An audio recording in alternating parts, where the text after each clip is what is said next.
안녕하십니까. 더불어민주당 이상원 의원과 국민의힘 이용 의원이 주최하고 한국 웹툰산업협회, 한국영화관산업협회, 한국인터넷기업협회가 주관하는 문화산업 발전을 위한 상생협력 환경조성 방안 세미나를 시작하도록 하겠습니다.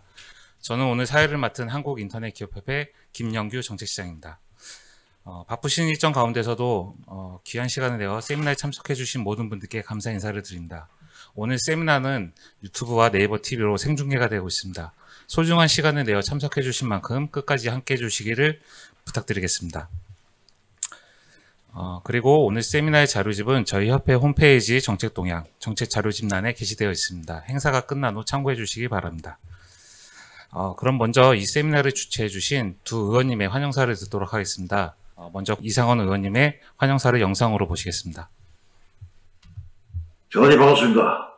더불어민주당 울산북구 출신 국회의원 이상원입니다.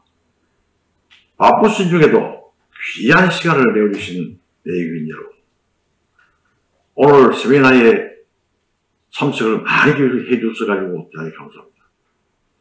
한국의 콘텐츠 산업은 글로벌 시장에서 그 가치를 인정을 받아가지고 매출이 무려 146조 7천억 원에 이르렀습니다.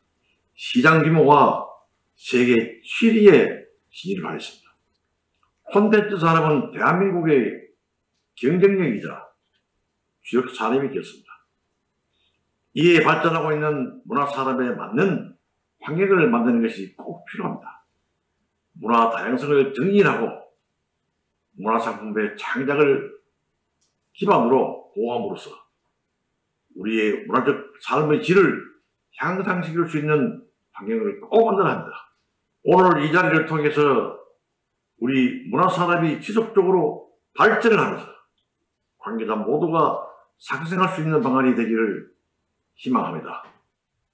저 또한 국회에서 제도와 정책으로 지원할 수 있도록 심도 있게 열심히 노력하겠습니다. 대단히 감사합니다. 다음은 국민의힘 이용 의원님의 환영사를 영상으로 확인하시겠습니다. 안녕하십니까. 국민의힘 국회의원 이용입니다. 문화산업 발전을 위한 상생협력 환경조성 방안 이 세미나에 관심을 갖고 찾아주신 여러분들께 깊은 감사의 말씀을 드립니다. 오늘 제가 주최한 토론회에 꼭 참석을 하려 했습니다만 갑작스런 국회 일정으로 참석하지 못해서 정말 아쉽다는 말씀 드리며 아울러 행사를 공동으로 마련해 주신 이상원 의원님과 행사 준비를 위해 애써주신 한국인터넷기업협회 박성호 회장님, 한국웹툰산업협회 서범강 회장님, 한국영화관산업협회 김진선 회장님의 노고에도 깊은 감사드립니다. 오늘 발표를 맡아주신 정부와 학계, 산업계 최고 전문가 분들께도 깊이 감사드립니다. 디지털 콘텐츠 플랫폼의 급속적인 발전은 국가 간 문화와 산업의 경계를 허물어 세계를 하나의 시장으로 통합시켜 나가고 있습니다. 이런 환경 속에서 우리나라의 문화산업은 세계로 뻗어나가 높은 문화의 힘을 떨치는 명실상부한 대한민국의 대표 신성장 동력산업이 되었습니다. 이렇게 국내 경제에서 문화산업이 차지하는 비중이 점점 커지면서 양쪽으로 성장함과 동시에 제작, 유통방식이 복잡해지고 다양해지면서 산업 전반적으로 상생을 위한 환경을 만들어야 한다는 목소리가 높아지고 있습니다. 오늘 이 자리에 모인 여러분들께서 주시는 의견들 잘 경청하여 국회에서도 우리 문화산업의 성장과 경쟁력 확보를 위해 문체위원회 한 사원으로서 노력하겠다는 말씀 드립니다. 감사합니다.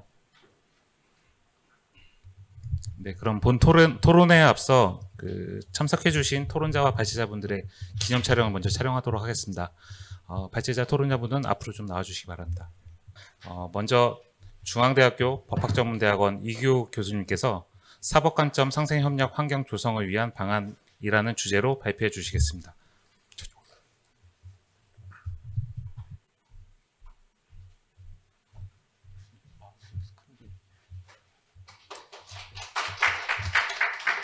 뭐 스크린 뭐 필요 없을 것 같은데? 예. 예, 제 1주제 발표를 맡은 중앙대학교 이규호입니다. 제가 맡은 분야는 사법의 관점에서 문화산업 발전을 위한 상생협력 환경 조성 방안에 대해서 살펴보는데, 구체적으로 문화산업 공정유통 및 상생협력에 관한 법률안에 대한 검토를 중심으로 라고 되어 있습니다. 제가 이 발제를 맡으면서 지금 법안의 내용을 살펴보기 전에 제목을 살펴보면은 누구라도 공감할 겁니다. 해야 되지 않을까. 근데 항상 그렇지만 문제는 디테일에 있는 거죠. 과연 그 내용이 진정으로 상생협력과 공정유통에 관한 법률안이냐라는 것을 살펴봐야 되는데, 그러기 위해서는 유래를, 연역 해석을 조금 해야 됩니다. 그 유래는 문화산업, 여기, 몇 페이지입니까? 3페이지에 나와 있는 문화산업진흥기본법, 약칭으로 문화산업법에 기인합니다. 이 법은 1999년에 제정이 되었고, 그리고 난 다음에 2009년에 문화산업법에다가 12조의 2를 신설하게 됩니다. 그리고 제목으로 공정한 거래 질서 구축이라는 표제를 답니다. 이때까지는 아무 문제가 없습니다. 왜 그러냐 하면은 문화산업법은 진흥법제 또는 지원법제이기 때문에 정부가 이 분야에 종사하시는 분들한테 중첩적으로 지원하거나 중첩적으로 진흥을 하겠다라는 것까지 말릴 수는 없는 거죠. 그래서 이러한 시점에는 보통 그것이 규제법이 아닌 한 굉장히 폭넓게 인정이 됩니다. 그거는 우리가 많은 법제에서 알 수가 있습니다. 그렇기 때문에 문화산업의 범위도 굉장히 포괄적으로 할 수가 있습니다. 될 수 있으면 그 혜택을 누리는 사람을 많이 하기 위해서 보통 이럴 경우에 넓힙니다. 그런데 어떤 경우에 문제가 생기느냐 하면은 그것이 본격적으로 규제법이 들어올 때부터 문제가 생깁니다. 지금 바로 오늘 제가 보는 법안의 경우가 뒤에 부분 상생협력 쪽은 진흥 쪽이고요. 앞에 공정유통은 규제법 영역이 본격적으로 들어오기 때문에 문제가 된 것이다. 이렇게 보시면 될 것 같습니다. 그래서 5페이지 하단 부분에 문화산업진흥기본법 및 그 목적과 문화산업의 정의를 보시면은 굉장히 넓게 되어 있습니다. 출판 6페이지죠. 다항을 보면出版, 그 다음에 인쇄, 전기 간행물과 관련된 산업도 포함이 되어 있고요. 그러면은 문화상품 사업제는 언론도 들어가겠죠. 심지어. 그러면 이제 거기에 교수가 기고를 한다든가 그럴 경우에는 우리도 거기에서 그 상대방으로서 문화산업의 혜택을 누릴 수가 있습니다. 이게 지원법제가 되면은. 그런데 우리가 계약의 당사자가 되어서 규제법제로 되게 되면은 상당히 규제의 폭이 넓어지면서 거기에 대해서 예상치 못했던 문제가 발생할 수가 있습니다. 그래서 다른 법률과의 관계를 7페이지에 보시면요. 어떻게 되어 있느냐. 규제는 다른 부처에 맡기고 있습니다. 그래서 문화산업의 진흥 및 지원 등에 관해서는 다른 법률에 특별한 규정이 있는 경우에는 이 법에서 정하는 바입니다. 즉 진흥법제의 경우에도 특별법이 있으면 그에 따르고 그렇지 않으면 문화산업법에 따른다. 이렇게 되어 있습니다. 따라서 문화산업법은 문화산업 규제에 대해서는 전혀 규제가 하지 않고 있다. 일반법이 될 수 없고요. 만약에 새로운 규제 체계를 처음부터 수립하는 단계에 해당되면은 규제부처와 긴밀히 협조가 필요하다. 이렇게 얘기를 할 수가 있겠습니다. 그래서 지금 이제 현재 제시되어 있는 공정 유통 법안 같은 경우에는 규제가 들어가 있기 때문에 그것을 거기에 대한 문화산업의 정의라든가 그 근거 규정을 문화산업법 제12조의 2에 따라서 그 근거가 있다. 또 콘텐츠산업진흥법에도 그 근거가 있다. 이렇게 얘기하는 것은 잘못된 오류다. 이렇게 얘기를 할 수가 있겠습니다. 그래서 진흥법인 문화산업법의 공정한 거래 질서 구축의 의미는 12조의 2 제1항에서 언급이 되어 있습니다. 그래서 그 지위를 위해서 불공정한 계약을 강요하거나 부당한 이익을 취득해서는 아니 된다. 그런데 이것이 선언적 규정이 아니고 본격적인 규제 영역으로 하면은 사적 계약에 정부가 관여하기 때문에 상당히 거래 질서에 시장 질서에 혼란이 올 수가 있겠죠. 보통 근로기준법이라든가 노동자와 관련된 거라 소비자와 관련된 경우에는 예외적으로 관여가 되지만 그렇다 치더라도 뭐 약관을 무효를 한다든가 약관 규제에 관한 법률이라든가 그렇게 하지 이렇게 그 행정부서가 바로 직접적으로 관여한 경우서 굉장히 그런 부분은 규제를 엄격하게 그 범위를 엄격하게 제한하는 것이 일반적인 그 법안 입법을 할 때의 태도다. 이렇게 봅니다. 그럼 뭐 이럴 경우에는 전혀 문제가 없어요. 근데 이게 1999년에 제정돼서 2023년까지 오니까 24년이 지났지 않습니까? 그리고 2009년에 12조의 2가 들어왔기 때문에 어느 순간이 지나면은 이게 진흥법제인 것을 까먹게 됩니다. 이제 그때부터는 그 조문만 딱 보면은 누가 봐도 규제를 할 수 있는 것처럼 보이거든요. 그러면 규제법을 따와서 하게 될 텐데 그러면 다른 법도 한번 보시죠. 8페이지에 보시면은 콘텐츠 산업 진흥법에 대한 검토를 보시면 이것도 진흥법부로 되어 있습니다. 그리고 다른 법률과의 관계를 보면은 저작권 보호와 관련해서는 저작권법이 콘텐츠 산업법의 특별법에 해당한다라고 되어 있습니다. 그런데 이 부분은 뭐라고 봐야 되느냐? 보호가 규제법인 겁니다. 규제법인데 그러면은 콘텐츠 산업법이 규제가 들어가 있느냐? 그렇지 않아요. 보호와 관련돼 있지만 규제 부분을 빼고 진흥의 부분에 관련됐을 때는 그 저작권법이 콘텐츠 산업법의 특별법이 된다. 그런 취지로 해석을 해야 됩니다. 왜냐하면 이 법이 도입될 때도 규제를 한다 그러면 항상 그렇지만 전체적인 법의 틀이 망가지는 거죠. 그래서 진흥에 관한 뭐 콘텐츠 산업 진흥법이라는 그 명칭 자체도 바뀔 겁니다. 그래서 약칭을 보통 이런 경우에 조금 별로 좋아하는 방식은 아니지만 진흥자를 뺍니다. 나중에 이걸 보호법까지 넣어서 규제도 같이 하고 싶어하는 그런 부처의 이기주의가 조금 작동을 하기 때문에 약칭일 때는 진흥자를 주로 빼려고 그럽니다. 이게 그런 경우에 해당되죠. 자, 그 다음에 9페이지를 보시면은 예술인의 지위와 권리의 보장에 관한 법률, 최근에 이제 출판과 관련해서 이 법이 본격적으로 지금 적용이 되기 시작했습니다. 근데 이거는 본격적으로 진흥법제이자 규제법입니다. 그러니까 규제법이라는 것은 그 범위를 굉장히 명확하게 해야 되는 것이죠. 그래서 9페이지 하단 부분은 예술 사업자의 부분을 굉장히 제한적으로 해놓았습니다. 특히 법인의 경우에 그 법인을 사실상 지배하는 자를 포함하며 라고 되어 있고요. 그 사실상의 지배에 대한 판단 기준을 대통령령으로 구체적으로 정하고 있습니다. 이게 규제법이기 때문에 그 범위를 굉장히 제한을 한 것이죠. 그리고 그 10페이지 보시면은 예술인 권리 보장법에 따라서 예술인의 지위와 권리의 보장에 관해서 특별법에 위치해 있다. 그럼 최근에 드는 그 예술인의 사회적 경제적 지위가 약화되어 있고 그런 부분을 보완하기 위해서 여러 법안들이 나오고 그 대표적인 법안이 바로 예술인 권리 보장법입니다. 그런데 얘는 그걸 드는데 갑자기 포괄적으로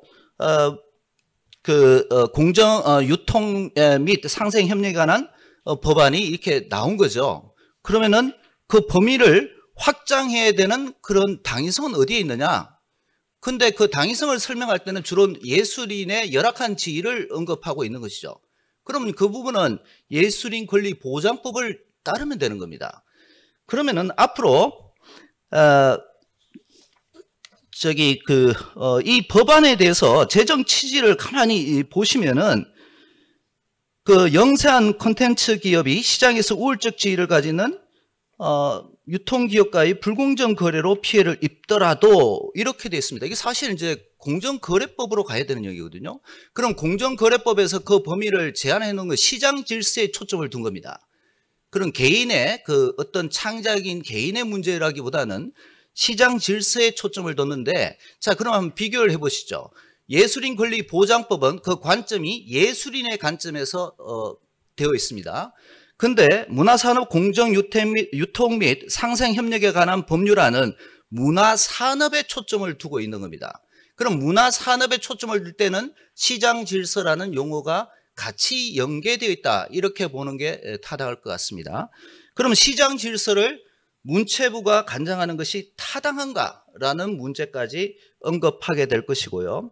그러면 이제 비판에 대한 여러 내용 중에서도 이미 기존에 나온 이 법안에 대해서 14페이지에서 이런 내용이 나옵니다. 공정거래위원회가 잘 하지 않더라, 이 분야는 전문성이 없더라 라고 합니다. 시장 질서에 대해서. 근데 시장 질서의 가장 전문 분야를 가진 부서가 공정입니다. 근데 어떤 부분이 취약하냐? 창작 그 분야의 그 거래 관행에 대해서 실무를 잘 모르죠. 그렇다고 해서 시장 질서에 관여하지 말라고 하는 것은 조금 어불성설인 것 같고요. 그러면은 그 부분을 어떻게 보완할 수 있겠느냐? 그럼 거기에 관련된 법안들이 이미 나와 있습니다. 법이 통과돼 있다 이거죠. 그럼 14페이지 하단 부분을 보시면 그 대표적인 법안이 상생협력법에 나와 있습니다. 공정거래위원회가 조사하도록 요구할 의무가 있고요. 그 다음에 공정거래위원회가 거기에 대해서 조치를 할 의무를 부과한 것이죠. 그러면 어쨌든 간에 해당 부서와 협력을 할 수밖에 없습니다. 그럼 그때부터 이제 그 인지를 하겠죠. 그러면은 충분히 이런 부분을 보완할 수 있는데, 만약에 문체부가 이런 규제 영역까지도 다 감당하기에는 어떤 문제가 생기냐? 문체부가 시장 질서에 대한 전문 분야가 그 전문성이 없어요. 그럼 이게 직접 사적 계약에 문체부가 관여를 하기 시작하게 되면은 이거는 또 다른 사회적인 문제를 야기할 수 있다라는 겁니다. 특정 공적 사적 영역에 문체부가 관여한 경우에는 자칫하면은 문화 통제의 가능성도 예견될 수 있다. 뭐 이렇게 얘기를 할 수 있겠죠. 그래서 취지는 굉장히 좋으나 그 취지를 담기에는 그 방향성이 잘못됐다. 뭐 이렇게 얘기를 할 수 있을 것 같습니다. 그러다 보니까 심지어 16페이지 보다시피 예술인 권리 보장법은 예술인 권리 보장에 굉장히 집중을 하고 있는데, 그럼에도 불구하고 그 분쟁 조정의 효력은 민법상의 화해에 준하도록 화해와 동일한 효력이 생기도록 그렇게 해놨습니다. 보통 이제 조정 조서에 기재가 되면은 재판상 화해와 동일한 효력이 생겨서 기판력을 부여하는 경우가 있지만, 이런 영역은 굉장히 이해관계가 첨예되기 때문에 일단 화해를 하고 그것이 더 분쟁으로 이제 소송으로 비화될 것을 염두에 두고 이렇게 여지를 남겨두거든요. 예술인 권리 보장법도 그렇게 민법상 화해 계약처럼 이렇게 해놨습니다. 그런데 이 법안의 경우에는 재판상 화해와 동일한 효력이 생기도록 해놓았고요. 예술인 권리 보장법은 예술인을 권리 보장을 전문적으로 다루는 위원회가 있어요. 그 위원회에서 하도록 되어 있는데, 지금 이 법안의 경우에는 콘텐츠 분쟁 조정위원회가 하도록 되어 있습니다. 이미 지금 나와 있는 콘텐츠 산업진흥법에 따른 콘텐츠 분쟁 조정위원회가 하는, 이게 진흥법제에 있는 거거든요. 근데 진흥법제에 있는 것을 가져와서 규제도 같이 하게 되면은 전체가 왜곡될 가능성도 있다라는 겁니다. 그러면 이제 22페이지에 구체적으로 그 법안의 내용들이 소개되어 있습니다. 불공정 유형으로서 제작행위 방해, 문화상품 수령 거부, 기술자료 정보 제공 강요, 판촉 및 유통비용 증가행위, 부당한 유통차별행위, 특정 결제 방식 강요, 지식재산권 양도 강제행위. 이럴 경우에 기존에 있는 분야에 다 흩어져 있는 것들을 이렇게 모아놨는데요. 근데 위반 시 시정명령, 분쟁조정, 그 다음에 다른 법제에서도 굉장히 지재법 영역에서도 도입하기 굉장히 어려워했고 규제가 너무 강하다 해서 저했던 것이 이행강제금인데 이행강제금이 들어와 있습니다. 그 다음에 삼배배상 들어와 있죠. 근데 삼배배상에 대해서는 여러 가지 논란의 소지가 있습니다. 실제적으로 그것이 효율성이 있느냐 뭐 이런 부분들이 있겠죠. 또한 시정명령에 대해서 미이행 시 자유형이 들어가 있습니다. 징역형과 그다음 벌금형이 들어가 있죠. 그러면 앞으로 이걸 수용하기는 쉽지 않을 것 같고요. 그럼 어떻게 하는 것이 바람직한 방향이냐? 첫 번째는 상생협력법과 유사하게 공정거래위원회의 조치 의무를 부과하는 방안, 시장 질서를 관여하는 공정거래위원회에다가 반드시 언제까지는 이걸 조치해달라 해서 본격적으로 이 영역을 관여하도록 해서 문체부는 진흥법제를 담당하고 공정위가 규제를 담당하되 전문성 부분은 문체부가 보완해주는 이것이 가장 바람직한 모습이 아닌가라는 생각이 들고요.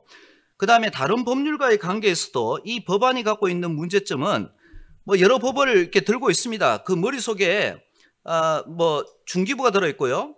그 다음에 방통위가 들어있고요. 그 다음에 과기부가 들어있습니다. 근데 여기서 공정거래위원회가 가장 중요한데 빠져 있어요. 그러다 보니까 하도급법하고 관계는 어떻게 되느냐? 그러면 하도급법에 먼저 우선적으로 적용하겠다는 공정위의 역할을 문체부가 담당하겠다는 그 취지로밖에 보이지 않는다. 이 부분은 상당히 문제의 소지가 있다라는 것이고요.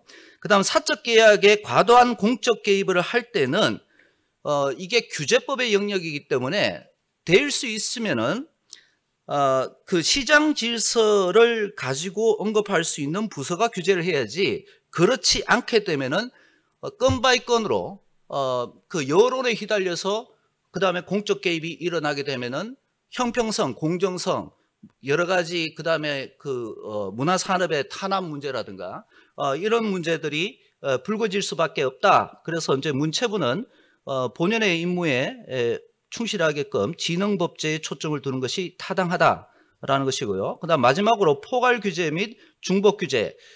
지금 이 법안이 가지고 있는 문화산업의 정의는 너무 브로드합니다. 그러면은 과연 어떤 부분이 문제냐? 그럼 어떤 부분이 문제라고 하면은 그 부분은 예술인 권리 보장법으로 웬만큼 다 보장이 되는 거예요. 그럼 그 외에 뭐가 있느냐? 그럼 그 규제 영향 평가를 하면은 생각보다 그 실효성이 적다. 그에 비해서 규제는 너무 광범위하다. 이런 말씀을 드릴 수가 있습니다. 이상으로 제 발제를 마치도록 하겠습니다. 다음은 가천대학교 경영학부 전성민 교수님께서 산업관점 콘텐츠 산업 육성 방안이라는 주제로 발표해 주시겠습니다. 예, 안녕하십니까. 가천대 경영학부의 전성민이라고 합니다. 제가 지지난주에 도쿄에 갈 일이 있었습니다. 그래서 이제 하네다 공항에서 긴자에 있는 제 호텔로 가려고 이제 지하철을 기다리고 있는데 이게 약간 헷갈리게 나오더라고요. 쾌속, 특급, 쾌속 이렇게 나오더라고요. 그래서 뭘 타야 되는지 잘 몰라가지고 앞에 어떤 여자분이 계시길래 이렇게 영어로 뭘 타야 긴자에 빨리 가냐고 물어봤더니 놀랍게도 일본 분인데 전화를 이렇게 들어보더니 한국말로 대답을 해주더라고요. 그래서 이게 굉장히 독특하다 이제 이런 생각을 했는데 그리고 이제 지하철 탔는데 지하철에 그 일본 사람들이 웹툰을 되게 많이 보고 있어요. 그래서 그 이제 한국에 그래서 굉장히 인기를 끌었던 여신 강림이라든지 이런 그래서 뭔가 약간 특이점이 온 게 아닌가. 그리고 그뿐만 아니라 제가 이번 일본 출장 동안에 많은 일본 분들이 한국말 배우고 있더라고요. 그래서 한국이 K-드라마나 웹툰이나 이런 게 정말 대단한 영향을 미치고 있는 게 아닌가 이런 생각이 들었습니다. 예. 오늘 이제 말씀드릴 거는 이제 그 디지털 컨텐츠 산업을 앞으로 어떻게 육성하면 좋겠냐 이제 그런 관점에서 이제 말씀을 드려보려고 하는데 이제 첫 슬라이드에 이제 보시면은 이게 타임즈에 이제 나온 이제 기사를 이제 표지를 물론 요즘은 뭐 빌보드에 가서 1등도 하고 뭐 아카데미상도 받고 그래갖고 약간 무뎌질지도 모르겠습니다만 이렇게 타임즈에 우리나라 문화 산업에 대해서 이렇게 특별한 기사를 실는다는 거 대단한 일이거든요. 예전 같으면 상상도 못할 일인데 그래서 이제 한국 드라마가 웹툰 기반으로 많은 이렇게 지금 제작을 하고 있다 뭐 이런 거에 관련된 그런 기사였습니다. 그래서 그걸 표지 화면으로 가져왔는데 분명히 전 세계적으로 굉장히 그런 영향이 지금 있는 게 아닌가 뭐 이런 생각이 들고요.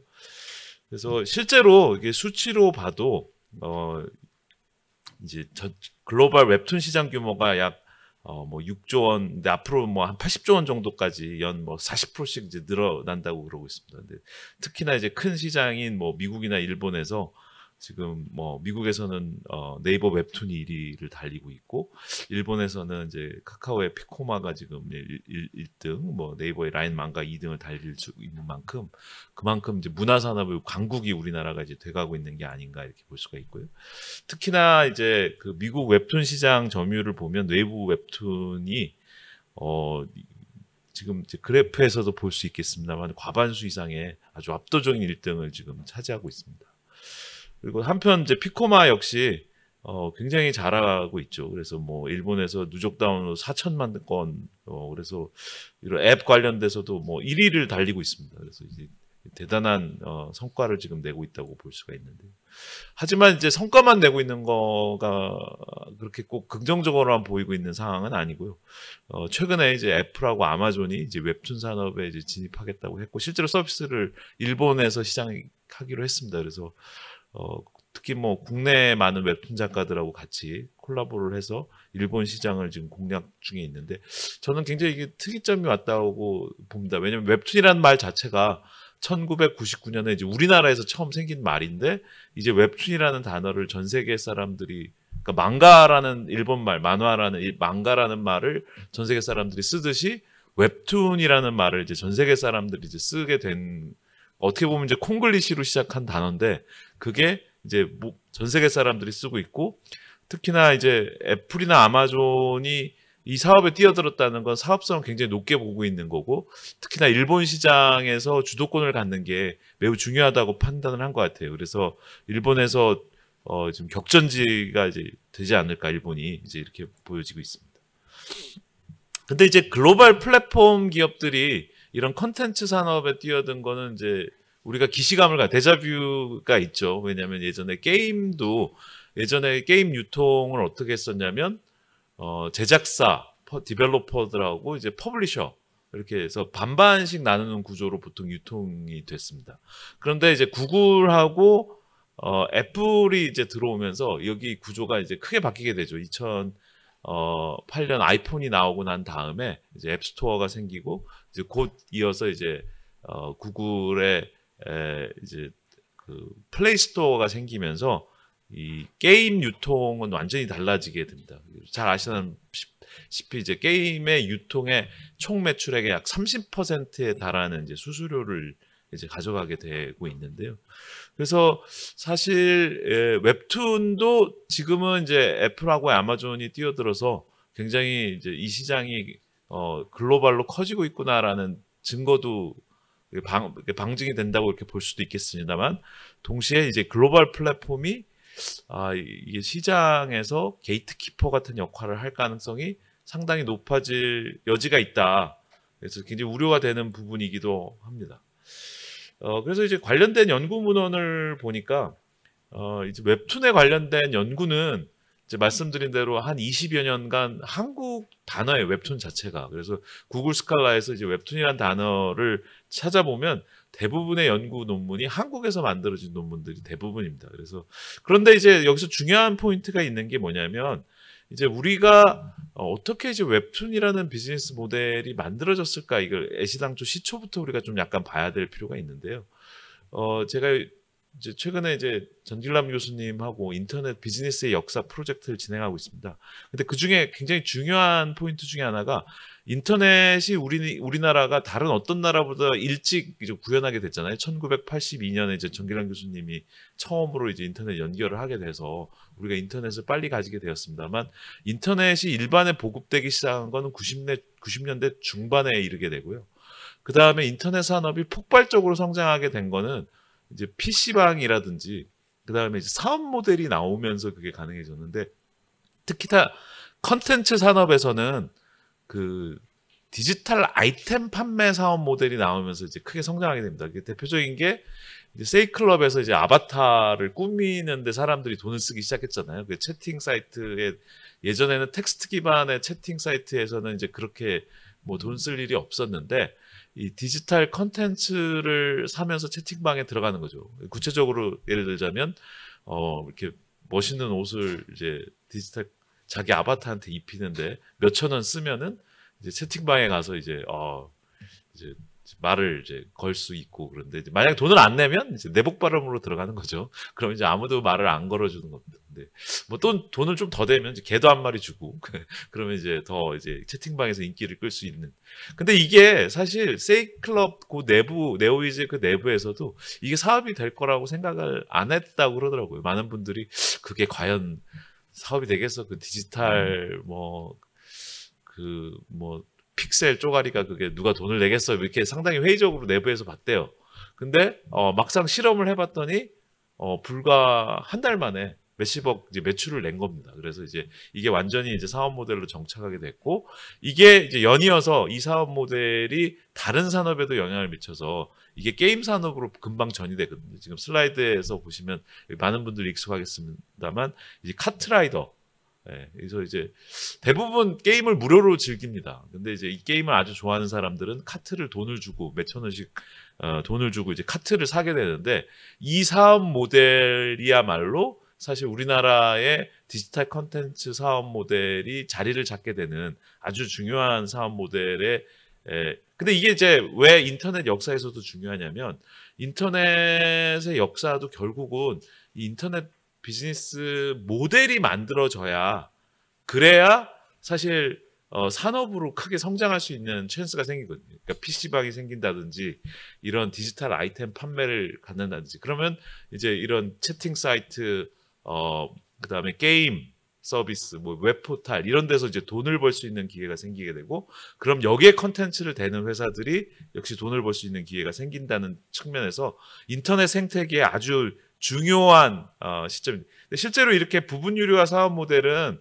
그 이제 요즘 전 세계적으로 인터넷 서비스하는 회사들한테 모두 영향을 줘서 사실 우리가 잘 알고 있습니다만 뭐 구글, 유튜브라든지 뭐 드롭박스라든지 이런 데도 다 이런 그 부분 유료 사업 모델을 다 받아들이게 되는데 우리가 결정적 역할을 했다고 볼 수가 있습니다.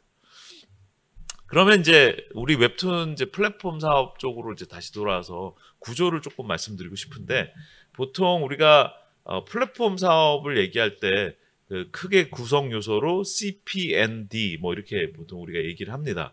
그래서 근데 이제 결국은 이제 컨텐츠 산업이 잘 되기 위해서는 결국 제일 끝단에 고객이 아까 얘기했듯이 뭐 1,000원, 2,000원, 10,000원 이렇게 돈 내는 그 구조가 만들어지는 게 제일 중요하게 되는데 이런 콘텐츠의 성장 모멘텀이라는 게 이런 비즈니스 모델의 형성이랑 아주 밀접한 관계가 있다 이렇게 말씀을 드릴 수가 있겠습니다. 그래서 이제 웹툰은 이제 초기에는 2000년대 초반만 하더라도 네이버나 다음이 그 이제 그 트래픽을 많이 이끌기 위해서 그러니까 그때 사업 모델은 뭐였냐면 트래픽이 많이 오면 그 사람들이 광고를 노출할 수 있게 되고 그 사람들한테 광고 노출해서 돈을 버니까 컨텐츠 사업자들이 돈을 벌 수 있는 기회가 생기는 그런 구조였습니다. 그러니까 이제 다음이나 네이버 같은 경우에 이제 뭐 이메일, 커뮤니티 다 사실 그것 자체는 돈을 받지 않았거든요. 웹툰도 처음에는 돈을 받지 않았죠. 그런데 사실 이게 이제 급속도로 이제 발전하게 된 계기는 언제 있었냐면 스마트폰 도입 이후에 그 작은 컨텐츠에도 돈을 내게 되는 그런 그러니까 우리가 스마트폰에서는 돈 결제가 굉장히 쉽잖아요. 그러니까 거기서 이제 우리가 결정적 계기를 갖게 되는데 지금 슬라이드에서 보시는 이제 국민 게임이라고 불리는 애니팡이죠. 그래서 이제 애니팡은 이제 이렇게 동물 얼굴도 이렇게 맞추면 이렇게 펑 터지는 거. 굳이 제가 설명 안 드려도 잘 아시죠? 동물 애호가들은 별로 안 좋아하실지도 모르겠습니다만 하여튼 국민 게임으로 아주 인기를 굉장히 끌었었는데 이때 여기서 사업은 어떻게 했냐? 돈을 어떻게 벌었냐? 그러면 대부분의 사용자들은 다 공짜로 이 게임을 즐깁니다. 다만 언제 돈을 내냐면 하루에 정해진 양만큼밖에 게임을 할 수밖에 없는데 그래서 그 하트라는 게 있죠. 그 하트가 떨어지면 어떻게 합니까? 카카오톡 친구한테 부탁을 하든지 예, 그렇게 해서 얻어야 되잖아요. 예. 그래서 근데 이제 그런 거 하기 싫으면 하트를 돈 주고 삽니다. 그래서 소액으로 이제 돈 주고 사는 사업 모델인데 그게 큰 돈이 아니고 뭐 500원, 1000원 이렇게 돈을 내는 건데 무료 사용자에서 유료 사용자로 전환되는 게 굉장히 중요한 이제 비즈니스 모델의 핵심이라고 볼 수가 있는데요. 실제로 여전히 90% 이상, 95% 가까운 사용자들은 돈을 내지 않아요. 아주 일부의 사용자들이 이 게임을 너무 좋아해서 하루 종일 하는 겁니다. 막 너무 신나서 하면서 그때 500원, 1000원씩 내기 시작한 돈이 이제 정말 빅팬이 되면 돈을 굉장히 많이 내게 돼서 그 돈을 버는 그런 구조로 돼 있습니다. 그래서 이게 이제 웹툰에서도 이렇게 사실 이 사업 모델이 그대로 적용이 돼요. 그래서 이제 웹툰 같은 경우에도 웹툰을 이제 그냥 읽을 때는 다 무료로 읽죠, 처음에는. 그래서 이제 몇 편 읽다가 이게 굉장히 재밌다 싶으면은 더 볼까 말까 이렇게 되죠. 근데 이제 그것도 이제 하트 시스템을 이제 도입해서 뭐 기다무라고 불리죠. 기다리면 무료라든지 235 뭐 그래서 24시간이 지나면 무료가 되는 그런 사업 모델이 이제 만들어지게 되는데 그게 보다가 유료 콘텐츠인데 하루 지났다 보면은 무료로 볼 수 있습니다.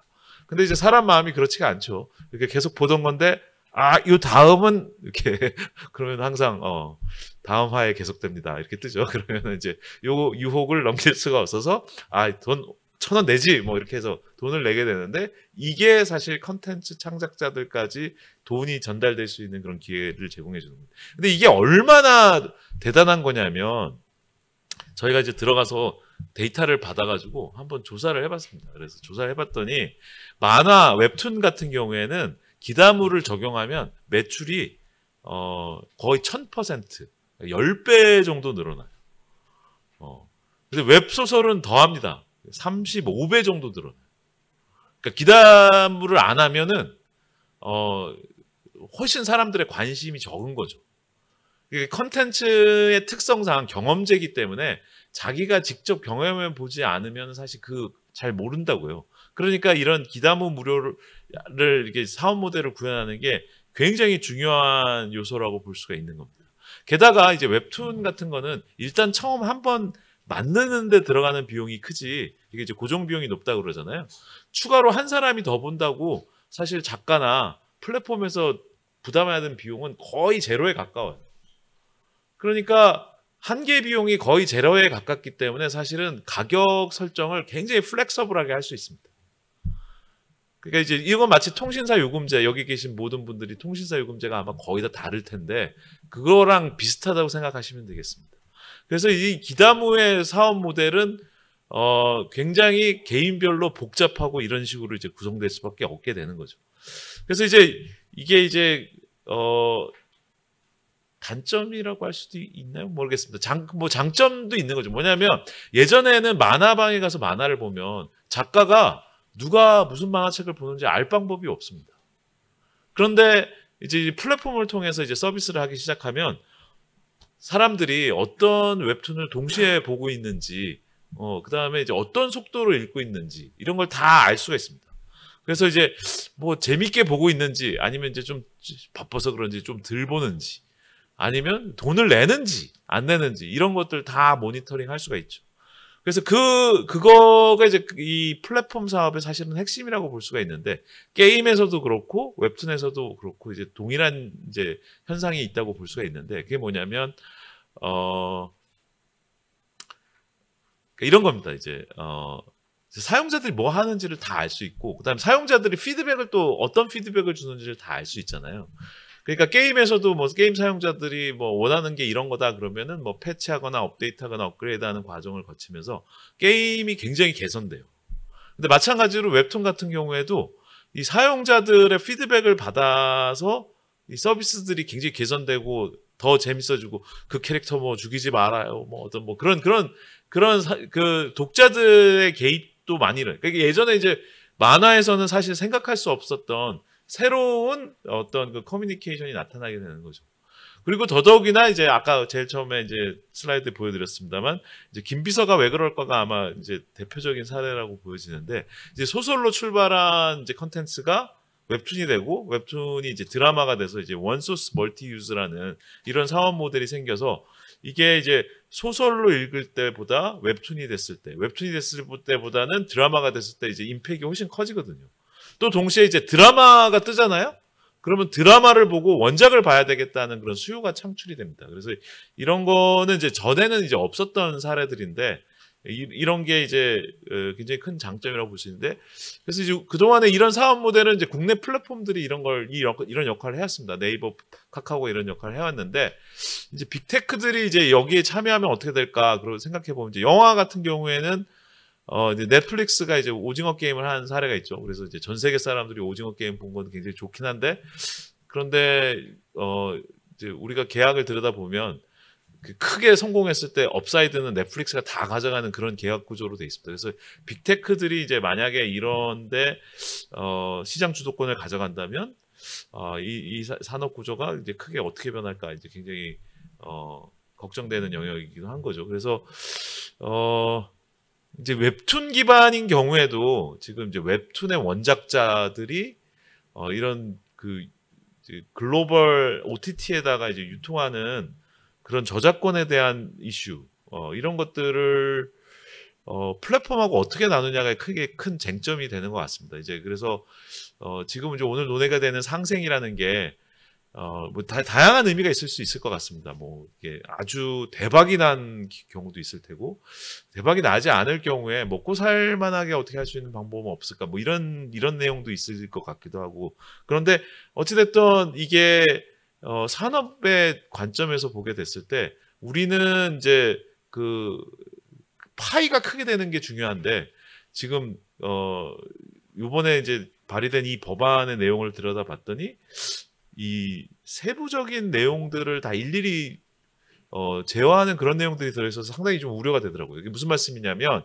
아까 제가 플랫폼의 역할이 어떤 거냐면 그 사용자들의 요구사항을 계속 잘 반영하는 데 플랫폼의 가치가 있는데 이거를 반영해서 작가들하고 원작의 내용을 수정하거나 방향을 바꾸거나 이런 것들에 대해서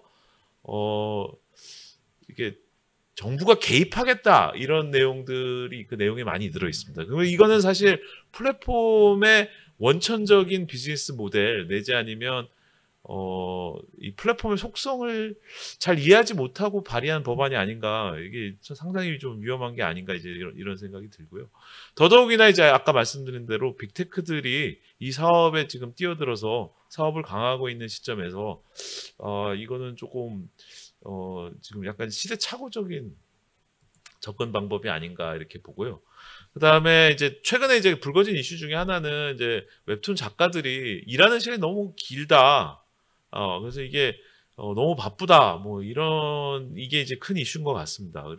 그래서 이제 이런 문제를 해결하기 위해서 정부가 요 플랫폼과 작가들 사이의 관계에 직접 들어가는 것보다는 제가 보기에는 이제 작가들이 플랫폼을 좀 선택할 수 있는 옵션을 많이 주는 게 중요한 것 같습니다. 또 거꾸로 플랫폼이 자사 플랫폼에만 꼭 내야 된다라고 이렇게 강제하는 조항이 있지 않게, 즉 이제 플랫폼 이론 중에 멀티호밍이라고 그러는데, 그러니까 우리가 이제 쉽게 생각하면 이런 거잖아요. 제가 물건 판매하는 사람인데 쿠팡에도 팔고 뭐 네이버에다도 올려놓고 그렇게 할 수 있게 하는 게 중요한 거지. 쿠팡, 네이버의 판매 조건에 대해서 일일이 다 정부가 개입하는 거는 사실 게임도 사실 이런 측면이 약간 있긴 한데, 이렇게 되면 어떻게 되냐면 중소업자들이 죽어나가요.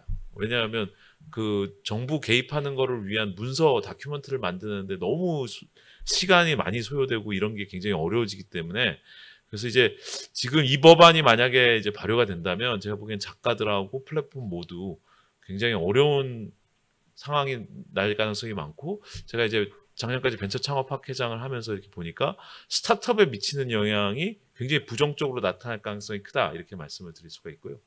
그 다음에 이제 최근에 이제 진행됐던 이제 그 서베이 데이터를 좀 봤더니 그 창작자들이 사실 플랫폼하고 일하는 이유는 어디 있냐면 플랫폼이랑 일하면서 도대체 사람들 내 작품을 얼마나 많이 보고 있는지 그 데이터를 볼 수 있다는데 그 가치가 굉장히 큰 겁니다. 그 다음에 이제 역시 음악에서도 이런 문제가 있는데 우리나라도 음악 같은 경우에 음원 사용자 내 음원이 얼마나 틀리는지 사실 알기 굉장히 어렵잖아요. 근데 이제 플랫폼이랑 하게 되면 뭐 사람들이 스트리밍 얼마나 했고 다운로드 얼마나 했는지 이런 게 다 데이터로 나오니까 그런 게 사실은 굉장히 그 투명한 수익 구조를 가져간다는 게 굉장히 중요하고 내 수수료 대비 앞으로 업사이드는 얼마나 있는가 이런 거를 잘 따져보고 멀티호밍할 수 있는 그런 방향으로 관계를 설정하는 게 중요하지 않느냐. 이게 이제 바람직한 방향이 아닌가. 그래서 그런 측면에서 봤을 때 우리 이 법안 도입에는 상당히 신중하고 앞으로 이런 산업 발전의 진흥을 위해서 우리가 방향을 좀 가져가는 게 중요하겠다. 이런 말씀 드리면서 제 발표를 마치겠습니다. 네, 감사합니다.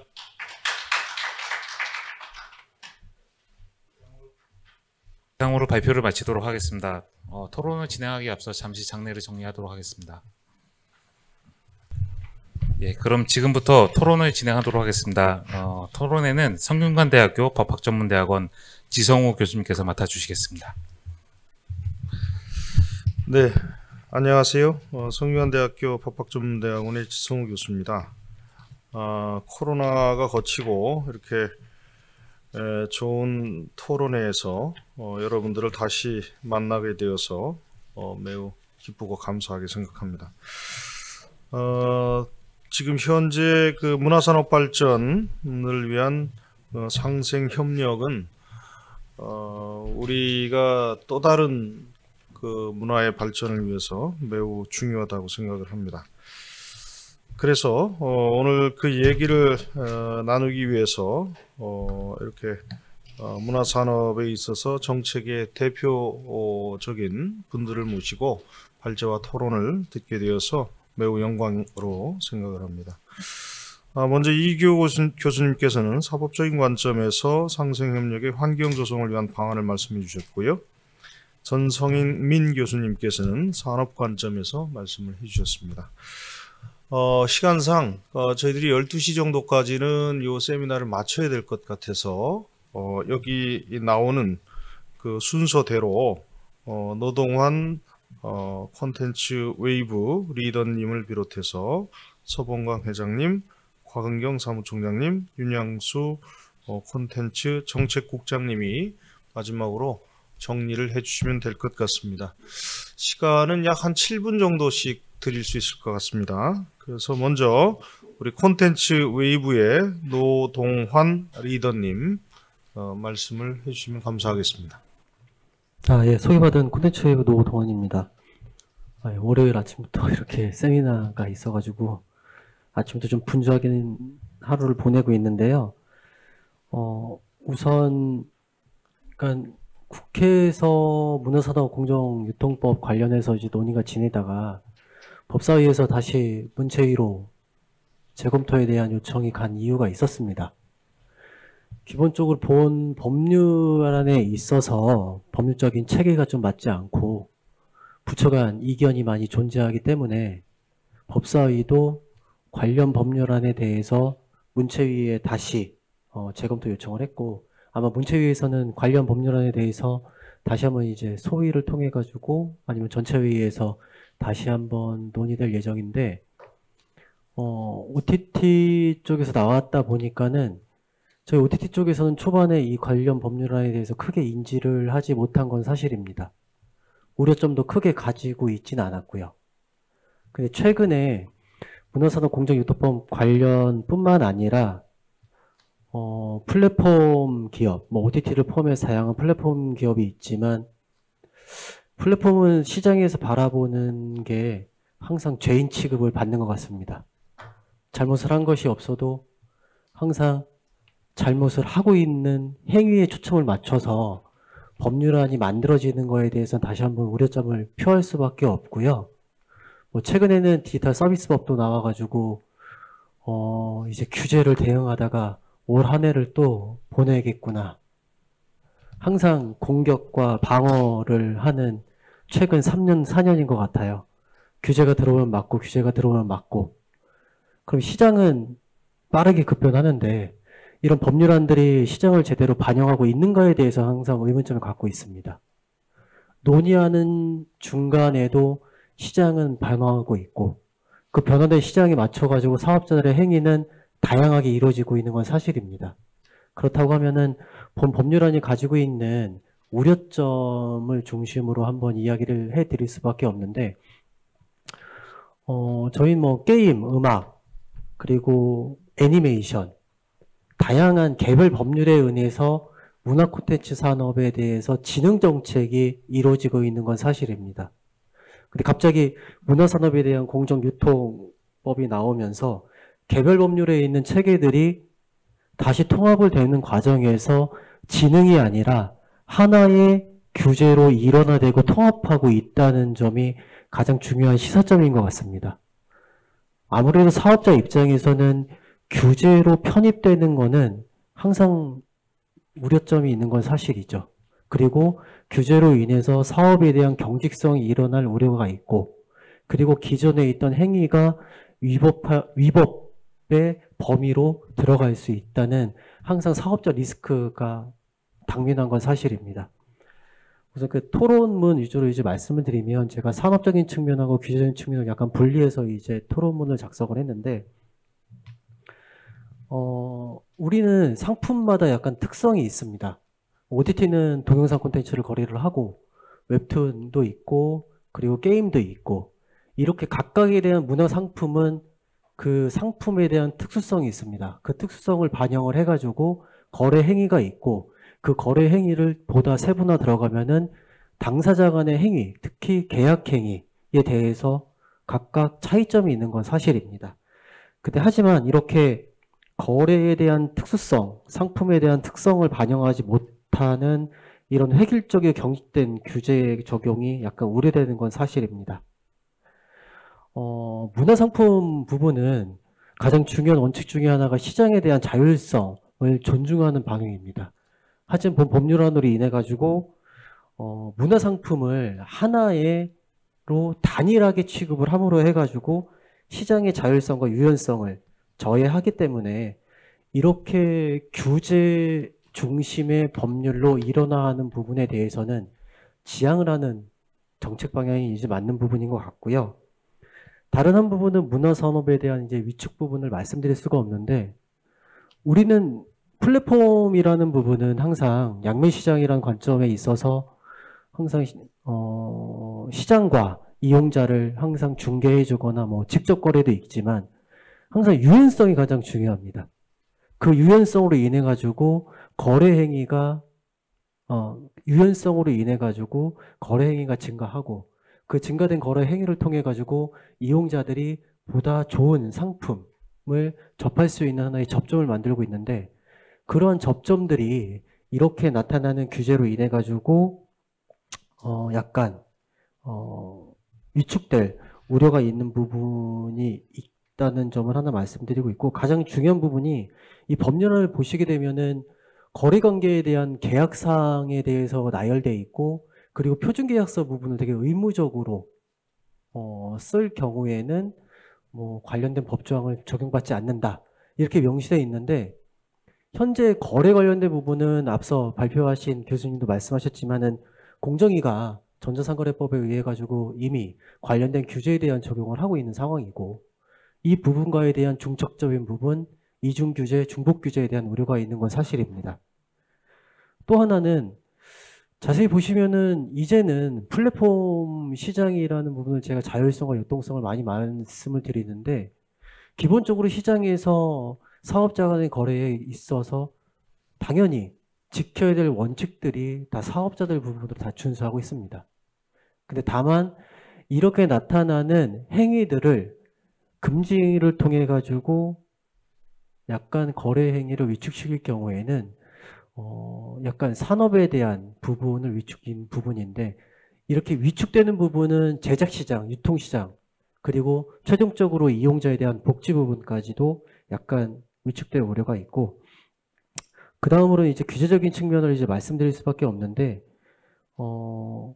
본 법률안의 금지 행위를 보시게 되면은 적용받는 대상자가 상당히 폭 넓습니다. 전기통신사업법, 방송법, IPTV 방송법에 있는 금지 행위 부분과 중복되어 있고, 이 각각의 금지 행위의 부분은 거래 대상자가 과거와 달리 다양하게 존재하는 건 사실입니다. 그렇다고 하면은 이 법률안에 적용받는 금지 행위 대상은 같은데 거래 대상자가 다를 경우에 이 금지 행위에 대한 적용의 부분에 있어서 분명히 주무부처의 재량적 판단이 주요하게 작용할 것으로 보고 있습니다.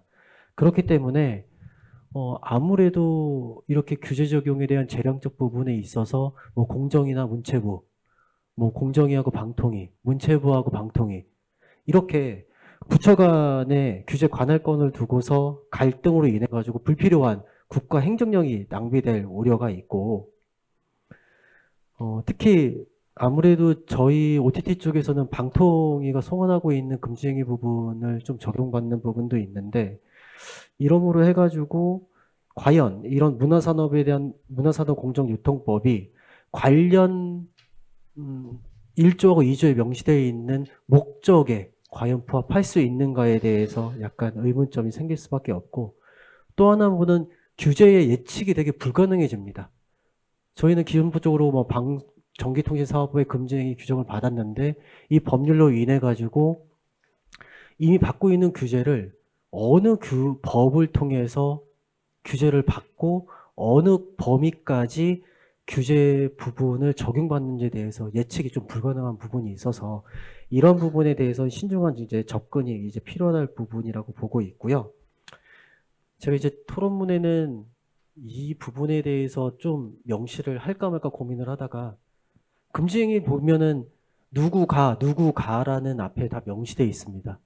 대부분이 문화상품에 대한 유통을 하고 있는 사업자분들을 원사이드 규제를 하고 있습니다. 유통업자는 시장에서 이미 갑질을 하고 지배력을 가지고서 불공정한 행위를 하고 있다라고 하는 전제가 깔려 있거든요. 금지행위는.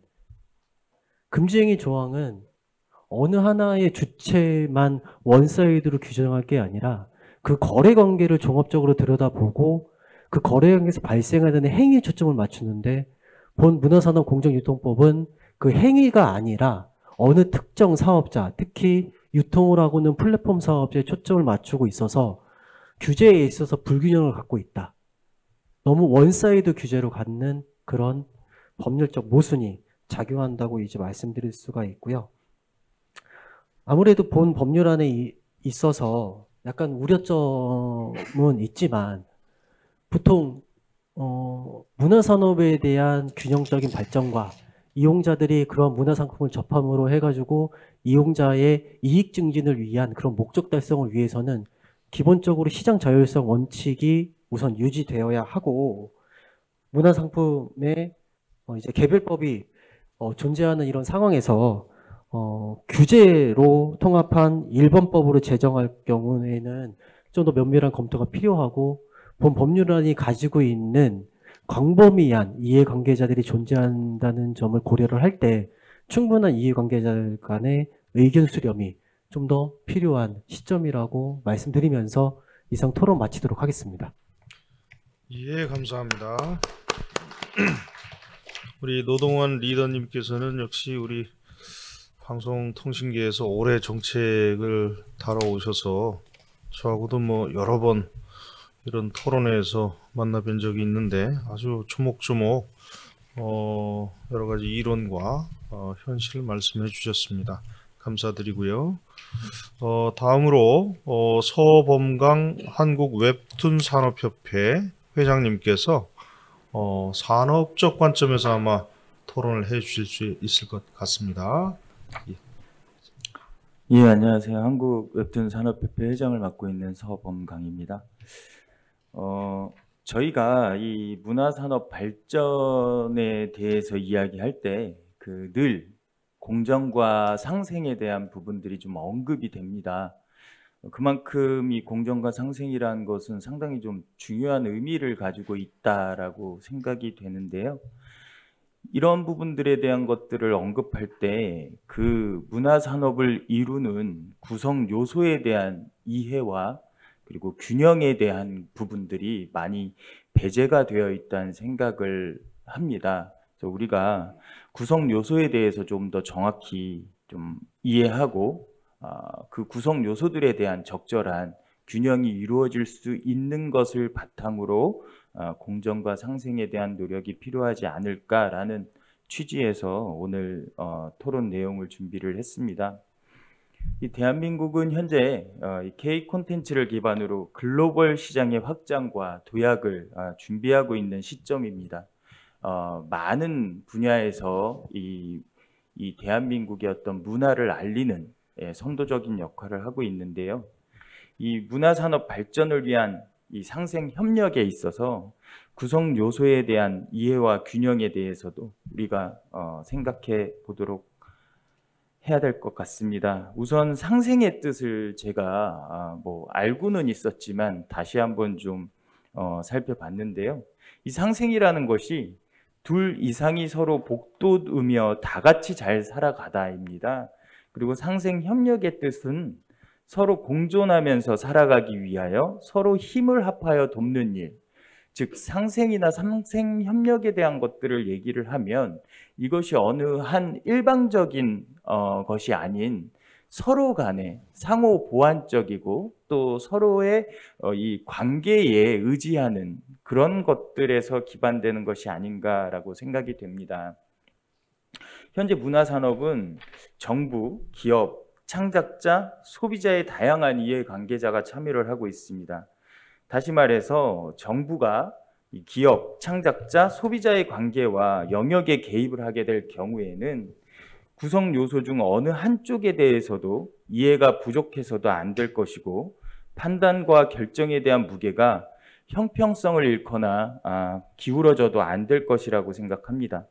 따라서 정부는 문화산업 관련 정책을 수립하거나 추진하는 과정에서 구성 요소에 대한 균형을 바탕으로 해야 한다는 것을 다시 한번 강조드리고 싶습니다.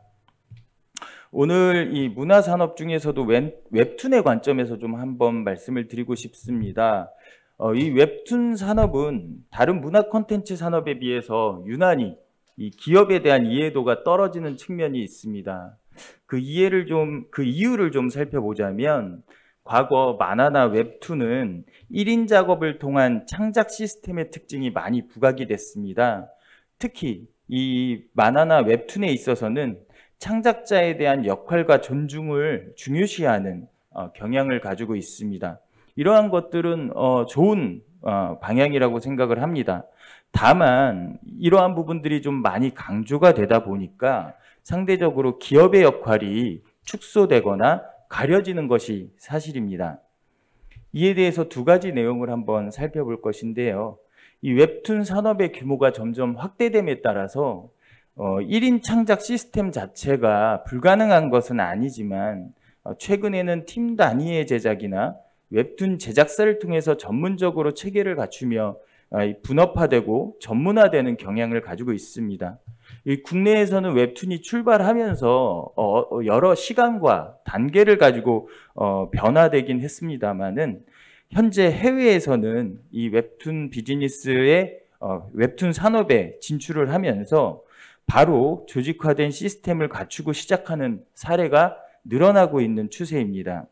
결과적으로 이 웹툰 기업들을 바라볼 때 초기에 매니지먼트와 유통, 서비스의 영역만 관여하고 있는 것이 아니라 이제는 창작의 영역으로도 그 역할이 확대되고 있다는 것을 알 수가 있습니다. 두 번째, 창작자에 대한 역할과 존중을 중요시하는 것은 그 시대가 변하거나 아무리 환경이 변화가 되더라도 당연히 유지가 되어야 할 부분입니다. 중요한 부분이라고 생각하는데 이에 대한 부작용으로 창작자와 함께하고 있는 웹툰 기업의 역할이나 중요도가 가볍게 여겨져서는 안 된다고 생각합니다. 따라서 우리가 웹툰 산업의 구성 요소를 이야기할 때 이젠 작가와 기업, 독자에 대한 관계가 상하 지위를 가진 대상이 아니라 유기적인 관계를 통한 상호 보완의 구조라는 것을 이해해야 합니다. 그리고 그것에 대한 균형을 유지하는 것이 절대적으로 중요하고 올바른 상생 협력 환경 조성 방안을 위해서는 이 균형이 반드시 전제가 되어야 함을 이해해야 할 것입니다. 정부는 현재 대한민국을 대표하는 콘텐츠가 가진 파급력과 그 가능성을 잘 알고 있다고 생각합니다. 그렇기 때문에 문화산업 발전을 위한 여러 가지 노력을 기울이고 있는 것 또한 굉장히 긍정적인 상황으로 받아들이고 있습니다. 다만 정부가 얘기하는 공정과 상생이 어느 곳으로 향하는가에 대해서는 좀 짚고 넘어갈 부분이라고 생각을 합니다.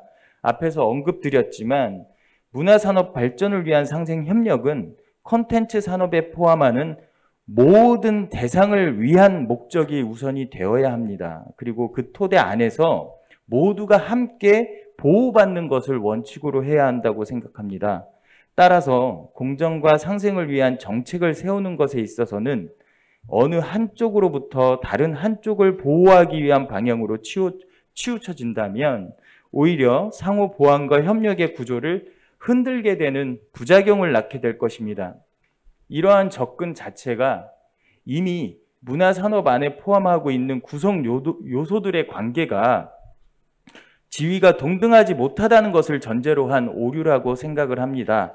그 오류로 인해서 문화산업 발전을 위한 상생협력 조정을 위한 시도와 노력이 자칫 규제를 통한 형태로 굳어지게 될 것을 우려하는 상황입니다. 이것은 근본적으로 문화산업을 위한 상생협력의 취지를 무너뜨리는 행위가 될 수 있음을 알아야 할 것입니다. 문화산업은 창의성이 중요한 산업입니다. 하지만 이것은 비단 창작물에만 국한되는 것으로 여겨져서는 안 될 것이라고 생각합니다. 문화산업이 성장하고 발전하기 위해서는 우리는 과거의 역사 속에서 배울 것을 배우고 또 지킬 것은 지키고 이어나갈 것은 이어나가야 합니다. 다만 그 과정에서 실험과 혁신을 통한 진화의 과정이 함께 되어야 하는데 그 역시 창의성을 바탕으로 합니다. 웹툰 산업이 지금의 성과를 만들어낸 것은 분명 창작자들의 활동과 그로 인한 좋은 작품들이 존재했음을 잘 알고 있습니다. 하지만 웹툰 기업들의 개척 정신과 리스크를 감내하는 혁신 활동이 함께 했음을 역시 알아야 할 것입니다. 따라서 창의적인 콘텐츠를 개발하고 유통하기 위해서는 규제의 완화가 필요하다고 생각합니다. 이것이 상생협력의 첫 단추이며 진정한 장려이지 않을까 생각합니다. 이를 위해 정부는 문화산업 관련 규제를 만드는 것에 힘을 쓰기보다는 규제를 합리적으로 개선하도록 초점을 맞춰서 집중하는 것이 요구된다고 생각합니다. 문화산업에 대한 규제는 다음과 같은 현상들을 발생시킵니다. 창의성의 혁신과 저해가 있을 수 있는데요. 창작자와 콘텐츠 기업을 비롯해서 문화상품 유통 사업자의 다양한 사업적 판단을 제한하는 상황이 될 수 있습니다. 이는 문화산업의 경쟁력에서 반드시 필수적인 문화상품의 완성도 향상을 위한 노력을 위축시킬 수가 있습니다. 결과적으로 창의성과 혁신을 저해하고 문화산업의 발전 동력을 침체시키는 현상이 될 수 있습니다. 문화산업의 경쟁력 약화에 대해서도 생각해 볼 수 있습니다. 규제는 문화산업의 진입과 성장을 어렵게 만들 수 있습니다. 아까 말씀드렸다시피 웹툰 산업의 성장 배경에는 기업들의 개척 활동과 리스크를 감내한 혁신과 투자 활동이 있었습니다. 문화산업을 구성하는 대상들이 새로운 콘텐츠를 발굴하고 투자하는데 소극적인 상황에 놓이게 된다면 이는 악영향이 될 것입니다. 문화산업에 필요한 새로운 경쟁력과 자원의 유입을 약화시키는 상황이 되지 않도록 해야 할 것이며 만약에 이러한 상황이 된다면 결국 국민의 문화적 선택권이 제한되는 상황까지 이를 수 있습니다. 법적 불확실성의 증가에 대해서도 우려가 됩니다. 규제는 상황에 따라서 그 기준이 모호할 경우 오히려 큰 혼란과 마찰을 발생시킬 수 있다고 생각합니다.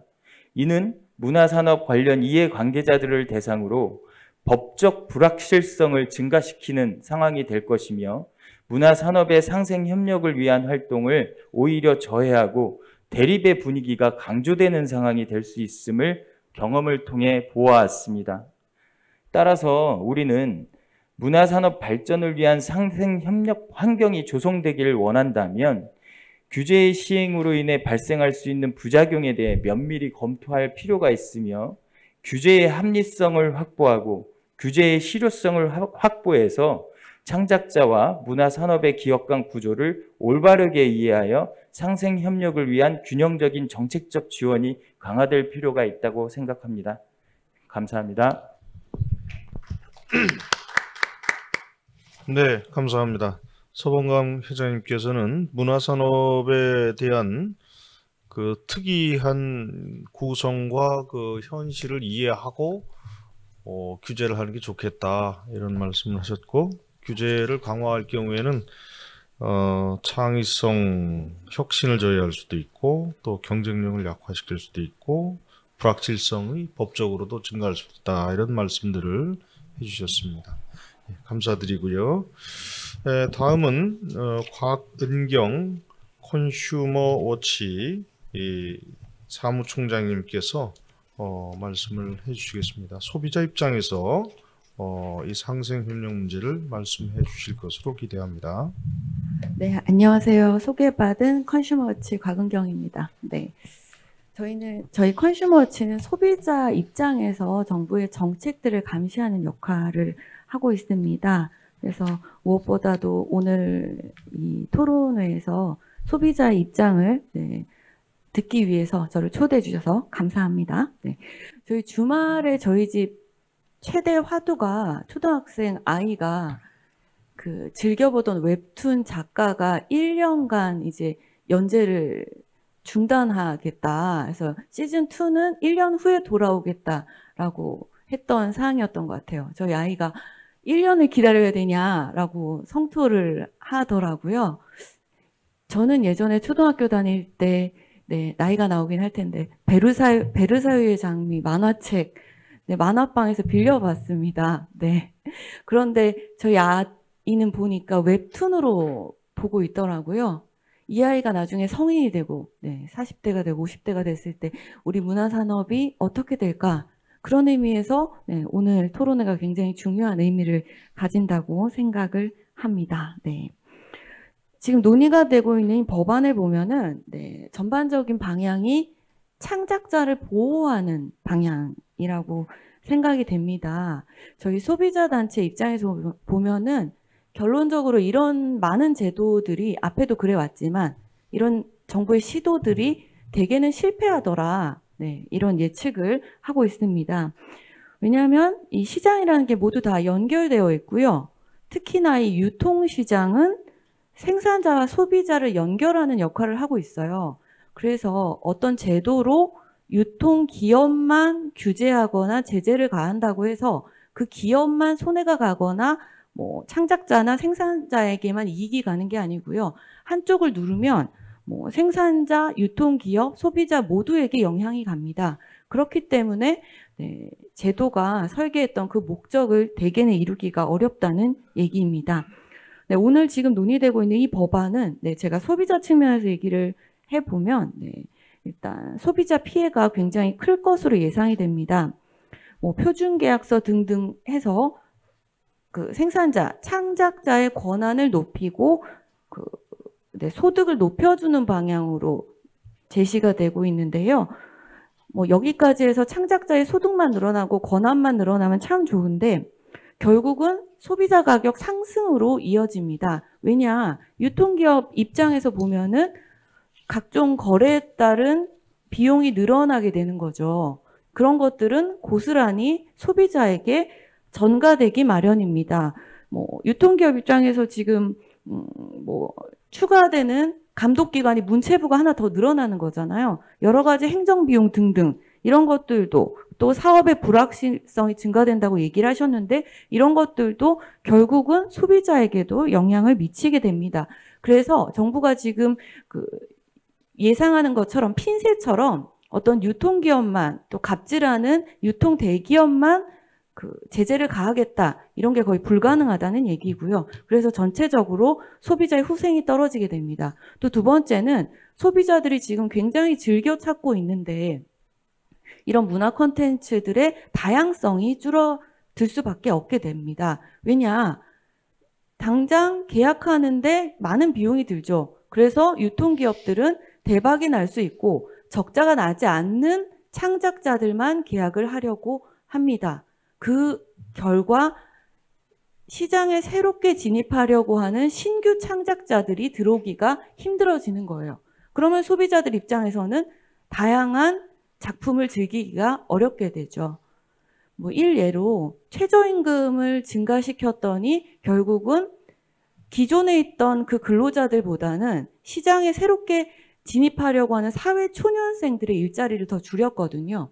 결국 이 제도는 창작자들을 부익부, 빈익빈 현상이 일어나게 하면서 현재 시장에 진입되어 있던 창작자들에게는 굉장히 유리하지만 앞으로 시장에 들어올 창작자들에게는 굉장히 불리해진다고 생각이 들고요. 결국 이런 것들이 소비자 후생 감소로 이어진다고 봅니다. 네. 그간 정부가 약자를 보호하는 많은 정책들을 내왔습니다. 제가 토론문에도 썼는데요. 전통시장 보호한다고 유통 규제를 만들었고요. 낙농가 보호하기 위해서 원유 가격 연동제를 실시하고 있고요. 중소기업 보호하기 위해서 납품 단가 연동제를 실시하고 있습니다. 그런데 지금 이 전통시장 살아났다는 얘기도 안 들리고요. 낙농가 살아났다는 얘기도 잘 안 들립니다. 중소기업도 마찬가지로 어렵습니다. 왜 그러냐? 그냥 상대적으로 유리한 덩치가 큰 기업을 규제하는 거에 급급했기 때문이고요. 결국은 소비자의 지갑을 여는데 성공하지 못했기 때문에 이 제도가 실패할 수밖에 없다고 생각이 듭니다. 그래서 결국은 이 법이 추구하는 목적은 굉장히 좋죠. 창작자를 보호하겠다. 그래서 문화산업을 발전시키겠다. 근데 이 목적을 달성하는 가장 빠른 방법은 소비자의 선택권을 더욱 강화해서 문화 콘텐츠의 시장을 더욱 키우는 방법이라고 생각을 합니다. 창작자와 이 유통업체의 생사 여탈권을 가지고 있는 게 유통기업이 아니고 소비자입니다. 소비자가 지갑을 안 열면 어떤 기업도 창작자도 살아날 수가 없습니다. 규제로 인해서 가격이 상승한다. 그리고 콘텐츠의 다양성이 떨어진다. 이러면 소비자들은 더 나은 시장으로 갈 것 같습니다. 저희 아이만 해도 지금 웹툰을 보고 있지만요. 웹툰이 재미가 없거나 불편해지면 게임을 하러 가겠죠. 결국 소비자의 시간을 놓고 소비자의 지갑을 놓고 싸우는 싸움입니다. 단순히 이 온라인 콘텐츠나 이 문화 콘텐츠 시장만 놓고 볼 일이 아니라는 거죠. 현재 지금 제가 대만 친구가 한 명 있는데 대만 친구가 저보다 더 한국 드라마를 더 빨리 보고 다음 화에 대해서 이야기를 늘 하더라고요. 그만큼 우리나라 문화 콘텐츠 경쟁력이 굉장히 강합니다. 이런 것들이 가능했던 것은 아마 그간 이 창작자들과 유통기업이 치열하게 경쟁했던 결과라고 생각이 듭니다. 보호받는 순간 바로 경쟁력이 떨어지고 소비자들은 외면을 하게 될 겁니다. 그래서 제가 건의드리고 싶은 내용은 제도를 도입할 때 소비자의 입장을 반드시 고려해야 된다는 점입니다. 그래서 현재 문화산업공정유통법은 취지는 매우 좋으나 시장에 혼란을 주고 부작용만 일으키는 규제가 될 우려가 매우 크다고 생각이 들고요. 앞에서 발제자 두 분께서 얘기를 하셨는데 문화 콘텐츠는 무엇인가에 대해서 정의를 내리기도 어려운 상황이고 개별 기업과 창작자들의 컨디션이 다 달라요. 그래서 유통기업의 영업력도 다르고 능력도 다르고 창작자의 능력도 다른데 하나의 일관된 계약, 표준 계약서로 계약을 한다는 건 정말 어불성설이라고 생각이 됩니다. 그래서 정부가 할 일은 시장의 수요와 공급의 원칙, 소비자의 선택권은 그대로 두고 정보호를 하고 싶다면 뭐 불법 유통을 막아서 창작자의 소득을 올린다던가, 뭐 창작자의 어려운 뭐 법률 서비스를 지원해 준다던가, 이런 정도의 그러니까 경쟁 원리는 살리면서도 창작자를 보호할 수 있는 좋은 방법은 많을 것 같습니다. 그래서 그런 방법으로 유도를 해야 된다고 생각이 들고요. 끝으로 저희 컨슈머워치가 늘 주장을 하는데요. 농림축산식품부는 낙농가를 보호하고 중소벤처기업부는 중소기업과 벤처기업을 보호를 해요. 산업통상자원부는 전통시장이랑 소상공인도 보호하고요. 전 국민이 소비자인데 이번에는 문체부마저 창작자의 권한만 보호를 하는 게 아닌가 싶어서 안타까운 마음이 듭니다. 예, 이상입니다. 예, 감사합니다. 세 분의 토론을 들어봤습니다. 이 법에 대해서는 장점도 있고 또 여러 가지 각 분야 협회라든가 정책 그리고 소비자 측면에서 우려되는 부분도 있다. 이렇게 양면을 다 갖고 있다는 말씀해 주셨는데요. 마지막으로 우리 문화체육관광부의 윤양수 콘텐츠 정책국장님께서 정리를 해주시면서 앞으로 이 창작자와 소비자 그리고 기업 간의 글로벌 경쟁력도 확보하고 또 소비자들의 권리도 증진시킬 수 있는 그런 솔로몬의 해법이 무엇인지에 대해서 아마 제시를 좀 해주실 것 같습니다. 예, 국장님 모시겠습니다. 오늘 토론을 들어보니까 굉장히 솔직히 착잡합니다. 이 법이 왜 만들어졌는지, 그 다음에 이 법을 누가 처음에 제안을 했는지, 이 법은 처음에 유정주 의원께서 제안을 하셨죠. 2020년 12월에 더불어민주당입니다. 그 다음에 국민의힘 김승수 의원께서 2002년 11월 24일 날 제안을 했습니다. 정부 입법으로 시작된 게 아닙니다. 의원 입법으로 시작을 했습니다. 그래서 이 법을 오늘 토론은 거의 다 반대하는 입장이더라고요. 뭐 찬성하는 입장은 하나도 없는데, 그럼 이 법이 처음에 제안되고 이렇게 발의가 됐을 때는 왜 만들어졌을까요? 그런 사회적 니즈가 전혀 없는데 그냥 뜬금없이 나왔을까요? 그건 좀 아니라고 보고요. 그동안 이제 콘텐츠, 아까 창작자 보호나 이런 쪽 소비자 보호 포커싱에서 말씀하셨는데, 이 법의 포커싱이 그쪽은 아닙니다. 콘텐츠 유통사업자와 콘텐츠 제작업자, 상품업자 사이에 규율하는 그동안의 수없이 누적된 불공정 행위와 불공정 관행들을 어떻게 할 것인가. 거기에 포커싱이 맞춰져 있죠. 그래서 이 포커싱에 대해서 그러면 왜 문체부는 그동안 지능을 주로 하더니 왜 규제 영역에 들어오느냐. 그게 또 근본적인 문제입니다. 주로 문체부가 지능을 주로 해왔습니다. 근데 문체부가 지능을 주로 하다 보니까 요새도 무지무지하게 시달리고 있어요. 각 이제 의뢰에 해당하는 그런 사업자들한테 표준계약서 아까 얘기하셨는데 표준계약서 만드는 게 지금 한두 가지가 아닙니다. 수십 종류입니다. 그거는 표준계약서를 왜 만드느냐. 갑들이 표준계약서를 해달라고 하겠습니까? 을들이 해달라는 거죠. 그것도 굉장히 또 분야별로 다 틀려서 굉장히 이해관계가 첨예합니다. 사실은. 그러면 기존에 그동안 그런 툴도 없었을 때는 그냥 내버려둬라. 문체부는 그냥 진행이나 하고 규제 영역에 대해서는 손을 떼라. 뭐 약간 오늘 이런 입장들이 많으신 것 같은데, 그럼 여기서는 시장의 실패는 안 일어나나요? 아까 말씀하신 부분 대부분 다 정부의 실패가 일어난다. 정부가 뭐 규제를 하거나 뭘 하거나, 그럼 대부분의 정부의 실패가 나타나서 정부는 굳이 최소한 것만 해라. 규제할 필요 없다. 약간 이런 식의 그런 제안들이 주를 이루는 것 같은데, 정부의 실패도 물론 있습니다. 아까 뭐 말씀하신 그런 부분들, 낙농이라든지 정부가 특정 분야를 과도하게 보호하기 위해서 그런 여러 가지 뭐 규제라든지 지능이라든지 사업을 하면서 정부의 실패가 물론 나타날 수 있죠. 그런데 시장의 실패도 광범위하게 나타납니다. 시장의 실패에 대해서, 그럼 그 시장의 실패에 대해서는 누가 그거에 대해서 그런 조치를 취하거나 그런 걸 해야 됩니까? 심판자 역할을 해야 됩니까? 그거는 정부가 해야 되는 겁니다. 민간이 심판자 역할은 못하죠. 그래서 정부가 해야 되는데 그런 상충된 요구들을 어떤 데는 만들어 달라, 어떤 데는 만들어둘 필요가 없다. 또 각 분야별로 다 틀립니다.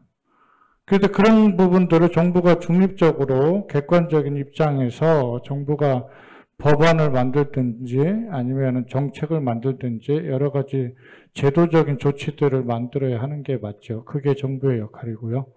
근데 정부는 특정 한 파트에 대해서만 편만 들 수는 없습니다.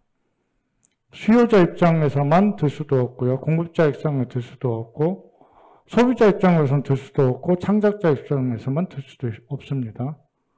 그러면 그 다양한 상충되는 이해관계를 어떻게 조정을 해야 되느냐. 그게 좀 쉬운 문제 아닙니다. 요새 굉장히 이해관계가 상충되기 때문에 최근에는 또 이제 아까 뭐 몇 분이 말씀하셨지만 가불관계가 좀 변하고 있는 것도 사실입니다. 옛날엔 가불관계가 명확했죠. 근데 이번에 피프티 사태 보면은 그 관계가 오히려 역전이 되고 있어요. 그거를 또 SBS, 공중파인 SBS 그것이 알고 싶다 해서 특정 파트만 대변하면서 굉장히 네티즌과 일반인들로서 엄청 공격을 많이 받았죠. 그런 편향적인 보도나 이런 걸 통해서 한쪽만 대변하는, 그래서 그것도 엄청난 게 역작용이 났거든요. 그래서 그런 사례는 사실상 거의 없었죠, 그동안. 무슨 기획사에서 기획사하고 아이돌 관계가 그런 사례가 별로 없었는데, 이번에 그런 사례도 발생을 합니다. 그 다음에 제가 저번에 이 법 때문에 국무조정실에서 협의를 한번 했고요. 법제처에서도 한번 했고, 그래서 거기서 그런 얘기들을 했습니다. 그러면은 주로 특별히 부분이 지상파 방송사와 독립제작사, 그 콘텐츠 제작자들의 그런 가불관계가 수없이 누적된, 수십 년간 누적된 그런 관계들을 거기서 가장 표면적으로 드러나는 부분인데, 그거는 누가 해결할 거냐. 지금 이 법에 대해서 가장 많이 반대하고 있는 부처가 방송통신위원회죠. 그 국회에서도 우리 문체에도 왔었고, 법사에도 왔었고, 엄청나게 막 따라다니면서 반대를 하더라고요. 그 공정위하고 과기정통부는 문체부가 어느 정도 합의를 많이 이뤄가고 특별한 그런 의견이 없는 상태까지 왔습니다. 그래서 방통위는 왜 이렇게 반대를 할까요? 제가 물어봤습니다. 왜 이렇게 반대를 합니까? 당신들은 통신사업자, 방송사업자 입장을 대변하는 사람들입니까? 물어봤어요. 왜 그동안 방송사업자, 특히 지상파를 중심으로 한 거기에 대한 갑질은 없었습니까? 그것도 별로 없었대요. 그래서 그게 없었다는 건 뭐 당신만 그렇게 생각하는 것 같은데 다른 사람은 아무도 그렇게 생각 안 하는 것 같은데요. 그리고 독립제작사들의 입장 한 번이라도 들어봤습니까? 제가 그런 걸 질문을 했었습니다. 그 현장에서. 그랬을 때 그런 사실이 별로 없다고 느낀다. 그 거꾸로 또 반격을 하더라고요. 요새 워낙 방송 환경이 바뀌었다. 요새는 뭐 지상파들이 뭐 넷플릭스라든지 유튜브라든지 이런 게 더 공격이 더 심해져서 지상파가 오히려 의리된다. 뭐 이런 얘기를 하더라고요. 그래서 그렇게 뭐 그런 사례도 아까 피프티처럼 나타날 수는 있겠지만 그런 사례가 몇 개나 될까. 지금까지 아직까지는 거의 슈퍼갑에 위치해 있는데 그런 거에 대해서 방송통신위원회가 규율을 하고 규제를 해야 되는데 그동안 뭐 했습니까? 그런 거에 대해서 질의를 던졌습니다. 공정위도 마찬가지입니다. 공정위가 물론 많이 하죠. 근데 공정위는 일반 공정경쟁기관이기 때문에 각 파트별로 특수한 기관에 대해서는 전문성이 사실 떨어지죠. 일반 공정경쟁도 많이 알고 있지만 각 산업 분야에서 일어나는 특수한 부분. 그래서 제가 사실 출신이 정보통신부입니다. 처음에 시작을 정보통신부에서 했어요. 그래서 거기서 통신, 방송, 뭐 인터넷 안 해본 게 없습니다. 그거 하고 문체부로 넘어왔거든요. 그래서 방송사업자, 통신사업자들이 어떤 대부분이 갑에 위치해 있고 대기업에 있고 그런 사람들에 대한 그런 규제를 제가 직접 담당을 해본 사람입니다. 그래서 어떤 상태인지 알고요. 그래서 이런 논의들이 저는 특정한 한쪽 파트에서만 논의되면 안 된다고 생각합니다.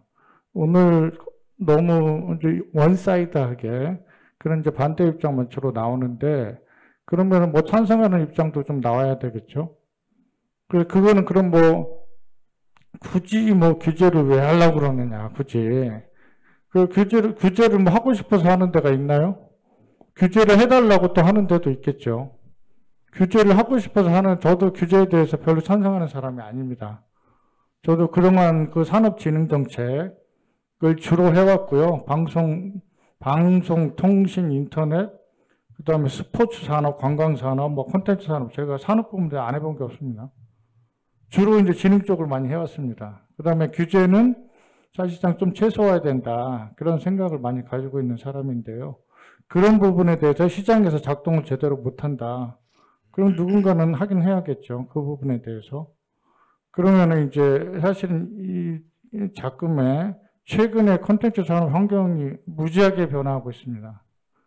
지금 뭐 다들 아시다시피 거의 뭐 영상 쪽은 OTT의 그런 거의 뭐 습격이라고 할 정도로 미국의 메이저 영화사들 다 힘들어할 정도로 그런 얘기도 나오고 있고, 미국의 공중파 방송들이 몇 년 안에 다 사라진다. 그런 얘기까지 나오고 있습니다. 엄청나게 변화가 심합니다.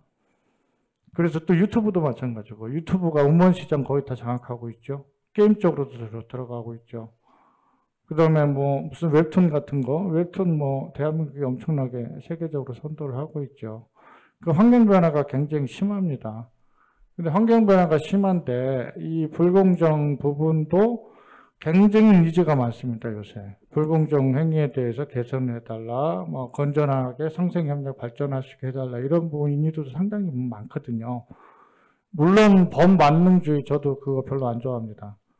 그래서 이런 이제 법들이 결국은 이제 사실은 저는 오늘 조금 많이 놀랐습니다. 제가 이제 주로 이제 논의를 했던 부분은 주로 부처협의였거든요. 부처 간에. 우리 과기정통부 방송통신위원회, 공정거래위원회, 주로 이런 데였죠. 그런 데하고 좀 주로 논의를 했고, 실제 이제 필드에서 이루어지는 그런 이제 목소리는 사실은 문체부 쪽에는 전달이 그렇게 많이 안 된 것 같고요. 주로 이제 저 방송통신위원회나 그쪽으로 전달이 많이 됐겠죠. 그래서 그쪽에서 그런 의견을 좀 많이 했던 것 같고요. 하여튼 이 부분에 대해서 이 법이 이제 사실은 우리 문체부 입장도 사실 그렇게 쉽지는 않습니다. 아까 말씀드렸다시피 정부 입법으로 추진된 게 아닙니다. 분명 의원 입법으로 들어왔습니다. 근데 보통 이제 대한민국 의회 뭐 정부 간의 관계 참 제가 뭐 드린 말씀은 많지만 여기 이 자리에서는 안 하겠습니다. 그래서 그 부분은 또 그 특수한 그 부분이 있고요. 그래서 이 부분에 대해서 지금 이런 근본적인 가불관계나 불공정행위나 이런 부분들에 대해서 어떤 조금 더 진전된 상황이 있을까. 그 다음에 요새 이제 IP가 엄청나게 중요하죠. 어떤 부분에 대해서든. 무슨 영화, 드라마, 게임, 모든 부분에서 캐릭터, IP가 중요하죠. 그런데 IP 부분에 대해서도 그게 이제 계속 부가가치가 재창출되는데 IP 부분을 다 독점해버리는 구조. 그걸 못 깨는 구조. 그걸 굉장히 심각하게 많이 뭐 되게, 여론화도 많이 되고 있지 않습니까? 그래서 이런 부분들이 굉장히 물론 부작용도 나올 수 있고 약간의 일종의 그런 것도 충분히 될 수 있습니다. 그 다음에 법이 모든 거를 다 일일이 규제할 수는 없거든요. 그래서 저 일반적인 사항을 주로 집어넣고 개별 사항은 뭐 시행령이나 시행규칙 단계에서 하고 아니면 다른 법률과의 관계 통해서 그쪽으로 해결을 하도록 주로 하고 있죠. 그래서 사실은 이 법이 이제 굉장히 논란이 많은 것도 저희가 알고 있고요. 그 다음에 그거를 좀 최소화하기 위해서 부처 협의도 사실은 많이 진행을 했고요, 그동안. 그래서 이제 특정 부처에서 반대하는 그 부처는 약간 저는 논리적으로 많이 약하더라고요. 저는 차라리 문체부 방통위 전면적으로 토론회를 한번 했으면 좋겠어요. 그냥 뒤에서 이렇게 반대하지 말고 앞에서 정당하게 어떤 부분이 더 필요한지, 어떤 부분 보완이 돼야 되는지 아예 만들지 마라. 아예 이제 그 부처 입장은 아예 만들지 마라는 입장이거든요. 그럼 그걸 우리 문체부가 만들었나요? 의원실에서, 여야의원실에서 같이 여야 합동으로 거의 같이 들어온 부분에 대해서 아예 만들지도 마라. 타협의 여지를 없애버린다? 그건 저는 말이 안 된다고 생각합니다. 그 부분에 대해서 우리는 충분히 협의를 수차례 했고요. 그런 타협안도 이렇게 굉장히 조정안 아니면 양보안도 많이 냈었습니다. 그래서 그게 좀 그런 차원이고요. 이때 이제 업계에서 우려하는 부분들, 그 부분들은 우리 쪽에 문체부 쪽에서 어차피 웹툰이든 여기 영화관 산업협회든 대부분 이제 문체부 소관이 많기 때문에 저희가 내부적으로 좀 의견 수렴을 좀 더 하겠습니다. 그래서 각 파트별로 우려한 부분이 어떤 부분들인지 그런 우려하는 부분은 좀 어떻게 좀 해소를 할 건지 이 안이 지금 최종 확정된 게 아니거든요. 그래서 지금 계속 소정 작업을 하고 있고요. 그러니까 부처협의하면서 법제처 조정하면서 계속 좀 수정을 하고 있습니다. 그래서 지금 좀 우려하시는 부분들을 조금 우리 쪽에 전달을 해주셨으면 좋겠고요. 이 법이 만약에 우리 산업발전에 저해한다든가 산업발전을 가로막는다든가 그러면 안 됩니다. 그러면 그런 법은 할 필요가 없는 거고요. 조금 더 이제 그 콘텐츠 산업 부분이 그런 이제 전통적인 것으로는 이제 거대한 유통사업자와 플랫폼 사업자, 그 다음에 영세한 콘텐츠 사업자 이런 관계들이 많이 그 전통적으로 이렇게 그 구도로 와 있기 때문에 그 구도가 많이 이제 누적이 되어 와 있다. 그래서 그런 것 좀 개선을 할 필요가 있다. 그런 게 그런 상황에서 이게 더불어민주당과 국민의힘에서 법안을 제출한 걸로 저는 그렇게 알고 있고요. 그런 의지도 충분히 있다. 오늘같이 반대하는 입장도 많이 있지만 그런 필요로 하다고 하는 그런 입장도 다른 여러 군데서 많이 있다. 이렇게 말씀드리겠고요. 그 다음에 뭐 오늘 제가 일일이 그 개별 그 발제하신 분들 토론하신 분에 대해서 일일이 답변을 달지는 않겠습니다. 그래서 아까 좀 전에 계속해서 제가 전체적으로 그 일반적으로 좀 말씀을 드렸고요. 그 우려되는 사항은 저희 쪽에 요 토론 자료도 보고 그 다음에 발제문도 보고 해서 저희가 좀 그런 부작용은 좀 최소화하도록 그렇게 노력하도록 하겠습니다. 예, 감사합니다. 예, 감사합니다. 우리나라에서 콘텐츠 정책을 가장 그 선두에서 이끌고 계신 우리 윤 국장님의 말씀을 들어봤습니다. 제가 사실은 원래 수업 시간이든 그 발제 시간이든 딱 그 정해진 시간에 딱 끊는데 오늘은 좀 당사자들 간에 말씀들이 좀 더 있으실 것 같아서 한 10분 정도 더 지났습니다. 마지막으로 우리 오늘 발제해 주신 이규호 원장님께서 한 3분 정도만 더 하시면 지금 저 뒤에 표정들이 별로 안 좋으시니까 예, 3분 정도만 시간을 드리고 마지막 좀 정리를 부탁드리겠습니다. 네, 예, 국장님 말씀 잘 들었습니다. 저는 뭐 이 법안이 이렇게 진행된 줄을 몰랐는데 뭐 지금 그 여당의 김승수 의원도 잘 알고 문화 산업에 대한 조의가 깊으신 것도 잘 압니다. 근데 그 국장님 말씀을 듣고 나니까 더욱더 앞으로 갈 길이 멀다라는 생각이 들었습니다. 왜냐하면은 결국 지금 경험적으로 그다음에 그동안 의견 조율에서 나왔지만 결국 이게 디테일의 문제거든요. 결국 그 디테일에서 문화산업이란 범위가 너무 넓다 보니까 지금 말씀하신 부분은 충분히 그 설득이 잘 안 될 것 같다라는 생각이 들었습니다. 그래서 앞으로 지금 드신 예는 그중 문화산업의 일부고 그 나머지 부분은 어떻게 할 것인지 그 다음에 그 조금 더 뭐 이행강제금이라든가 그 다음에 조정의 그 효력이라든가 그 다음에 3배 배상이라든가 실제적으로 문화산업에서 3배 배상은 저작권법에서도 도입을 꺼려 하거든요. 근데 이게 이쪽에 들어오면은 또 저작권법에 영향을 미칠 것 같고 이런 부분들이 조금 더 심도 있게 논의됐으면 좋겠습니다. 이상입니다. 네, 감사합니다. 오늘 그 문화산업 발전을 위해서 상생협력을 증진하기 위한 이 법률의 내용을 가지고 토론을 해봤습니다.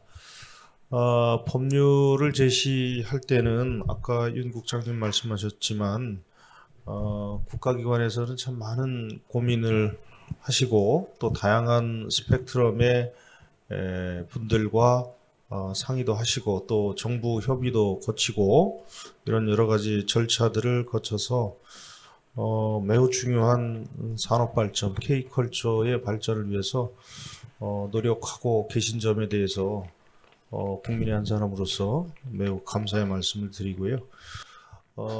우리나라가 이 문화융성이 될 수 있도록 또 앞으로도 부처 간에 또 이해 당사자들 간에 협의가 완벽하게는 안 되더라도 굉장히 진전이 되기를 기대하고 있습니다. 오늘 참석해 주신 여러 발제자님들, 토론자 분들께 감사의 말씀을 드리고요.